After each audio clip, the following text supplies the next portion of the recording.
Coaching institute में हुए हादसे पर एमसीडी ने भी कड़े आदेश जारी किए हैं। कहा है कि इस तरीके से अगर इलीगल कोई भी बेसमेंट में इस तरीके से कमर्शियल तौर पर यूज़ कर रहा हो उस पर सख्त कार्रवाई की जाएगी। हमारे साथ बातचीत के लिए अब मेयर शैली ओबराय हैं। शैली जी, जो आपने आदेश निकाला है, इस आदेश में क्या कहा गया है मूलतः और क्या करने की कोशिश अब एमसीडी की रहेगी? देखिए, कल जैसे ही इस दुखद घटना का पता लगा, मैं मौके पर पहुंची। वहाँ एनडीआरएफ की टीम रेस्क्यू ऑपरेशन कर रही थी। उस रोड पर कोई ड्रेन या कोई सीवर है जो एकदम से फट गया और जो फ्लैश फ्लड की तरह जो पानी है बेसमेंट में चला गया। सोचने की बात यह है, बाकी और भी बिल्डिंग्स थी, उनकी बेसमेंट में या उनके अंदर पानी नहीं गया, सिर्फ एक ही बिल्डिंग में पानी गया। एनडीआरएफ की टीम ने रेस्क्यू ऑपरेशन में बच्चों को निकाला भी और दुर्भाग्यपूर्ण 3 बच्चों की जो है इसमें जो ज़िंदगी है वो ख़त्म हो गई। और कल की घटना को देखते हुए मैंने कमिश्नर एमसीडी को एक लेटर लिखा है। एमसीडी में साफ साफ निर्देश दिए हैं मैंने कमिश्नर को कि नंबर 1, जितने भी एमसीडी जुरिस्डिक्शन में ऐसे कोचिंग सेंटर्स चल रहे हैं बेसमेंट में इलीगल तरीके से, जिन्होंने बिल्डिंग बायलॉज को वॉयलेट किया है, नॉर्म्स को फॉलो नहीं किया है, इन सब पर कार्रवाई हो, इन पर एक्शन ले। नंबर 2, जो कल की घटना हुई, इस घटना की जो जिम्मेदारी जिस अधिकारी की बनती है उस अधिकारी पर भी एक्शन लिया जाए। और बहुत ही दुख की बात है कि बच्चे बाहर से, पूरे देश से दिल्ली में यूपीएससी की कोचिंग लेने आते हैं, सपने देखने आते हैं। उनकी जो जिम्मेदारी है सुरक्षा की और जो जान की हमारी है, तो एमसीडी सख्त से सख्त कार्रवाई करेगी। पूरे मामले की जांच भी मैंने बोली है।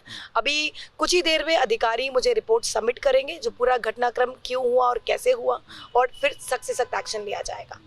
एक परमिशन लेटर भी दिख रहा है जिसमें एमसीडी ने परमिशन दिया है कि नीचे सिर्फ गोडाउन होगा या पार्किंग होगी, इस तरीके से कमर्शियल एक्टिविटी नहीं होनी चाहिए, साफ तौर पर कहा गया था। उसके बावजूद भी क्या इलीगली इस तरीके से काम होता रहा? इस पर कोई एक्शन लेने की तैयारी है? जी देखिए, इस बिल्डिंग की डिटेल मैंने अधिकारियों से मांगी। अधिकारियों ने मुझे इसका कंप्लीशन सर्टिफिकेट प्रोवाइड किया, जो 2021 में इसका कंप्लीशन सर्टिफिकेट दिया गया था।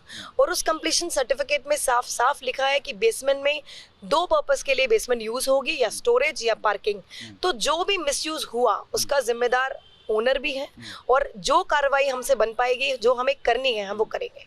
उस पूरे इलाके में हम सुबह से रिपोर्टिंग कर रहे थे, हमने देखा कि सिर्फ एक कोचिंग इंस्टीट्यूट नहीं बल्कि सारे कोचिंग इंस्टीट्यूट में नीचे कमर्शियल एक्टिविटी हो रही है, घरों में तक हो रही है, लोग ये बता रहे हैं। क्या इस पर कोई बड़ी कार्रवाई करेगी नगर निगम? जी बिल्कुल, नगर निगम ने, जैसे आज मैंने कमिश्नर एमसीडी को निर्देश दिए हैं, अधिकारी इस पर लगे हुए हैं और जल्द से जल्द एक्शन होगा ऐसे इलीगल एक्टिविटीज। एक आखिरी सवाल मैम, आप पर बड़े आरोप भी लग रहे हैं। बीजेपी ये कह रही है कि मेयर को तो इस्तीफा दे देना चाहिए। ये जो आपने निर्देश जारी किए, पहले भी तो आप कर सकती थी, पहले एक्शन क्यों नहीं लिया गया, वरना इतना बड़ा हादसा नहीं होता? देखिए, मुझे लगता है भारतीय जनता पार्टी को इस ऐसे दुखद घटना में राजनीति नहीं करनी चाहिए। और मुझे लगता है हम सब सरकारों को, लीडर्स को मिलकर, सभी डिपार्टमेंट्स को ऐसी अगर घटना ना हो, सभी प्रयास करने चाहिए ऐसे। धन्यवाद बातचीत के लिए। तो शैली ओबराय हैं, दिल्ली की मेयर हैं, सीधे तौर पर ये कह रही हैं कि कड़े एक्शन लिए जाएंगे, पूरी जांच की बात कही है उन्होंने। सीधे तौर पर कमिश्नर को निर्देश दिया है कि इस तरह की कमर्शियल एक्टिविटी हो रही है बेसमेंट में तो उस पर कड़ी कार्रवाई जल्द से जल्द हो। कैमरामैन राजेंद्र सिंह के साथ Deepak Singh Rawat, ABP news, Delhi. For exclusive and insightful videos, subscribe to our new channel ABP Live Premium.